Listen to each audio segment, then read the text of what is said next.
გამარჯობა, დღეს მინდა გესაუბროთ კავეკოს მელნებზე. როგორც მოგეხსენებათ, კავეკო უძველესი გერმანული კალმების მწარმოებელი ბრენდია, რომელიც ასევე ძალიან მრავალფეროვან მელნების არჩევანს გვთავაზობს ჭავლური კალმებისთვის. დავიწყოთ იასამნის ფერით, რომელიც ჩემთვის ძალიან ცოცხალი და დამჯდარი ფერია. წერის პროცესს კი საუკეთესო გამოცდილებად აქცევს. ყოველდღიური გამოყენებისთვის ძალიან კარგი არჩევანია. შემდეგი ფერი კი არის რუბი რედი. მე ზოგადად ძალიან მიყვარს წითელი ტონალობის მელნები და ხშირად ვიყენებ მათ ყოველდღიური ჩანაწერების დროს. კავეკოს რუბი რედი კი გამოირჩევა ღრმა წითელი ტონალობით. შემდეგი კი არის Sunrise Orange, რომელიც ნამდვილად მოგაგონებთ მზის სხივების ფერს მისი ამოსვლის დროს.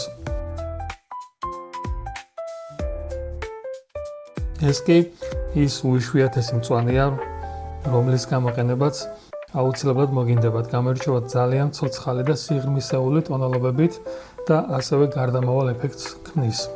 საოცარი ყავისფერი, რომელიც ნამდვილად მოგაგონებთ კარამელის ფერს, სწორედ ასეც ქვია ამ მელანს, კარამელ ბრაუნი, ვისაც ყავისფერი უყვარს, აუცილებლად უნდა გატესტოს ეს კონკრეტული მოდელი.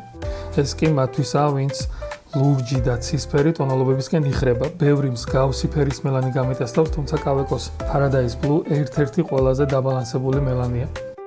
ეს მელანი კი მათთვისაა, ვისაც ხშირად უწევს დოკუმენტებთან და ოფიციალური საბუთებთან შეხება, ხელმოწერა, ასე რომ იდეალურია ყოველდღიური გამოყენებისთვის. ნახეთ, ეს როგორი გასაოცარი ფერია, რომელსაც შებოლილი ნაცრისფერი ქვია. კავეკომ ამ მელნით ნამდვილად გამაოცა. ძალიან საუცხოო ფერია.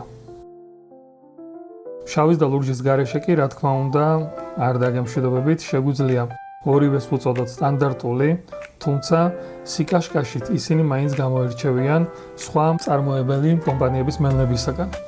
კავეკოს მელნები გამოირჩევა მაღალი ხარისხით, სისველი და წერის საუკეთესო გამოცდილებით, რაც თავარია ისინი თავსებადია როგორც კავეკოს, ასევე სხვა მწარმოებლების ჭავლურ კალმებთან. თქვენ კი გირჩევთ, რომ გაიფერადოთ კალმით წერის ყოველდღიური პროცესი კავეკოს მელნებით. გემშვიდობებით მომავალ ვიდეომდე.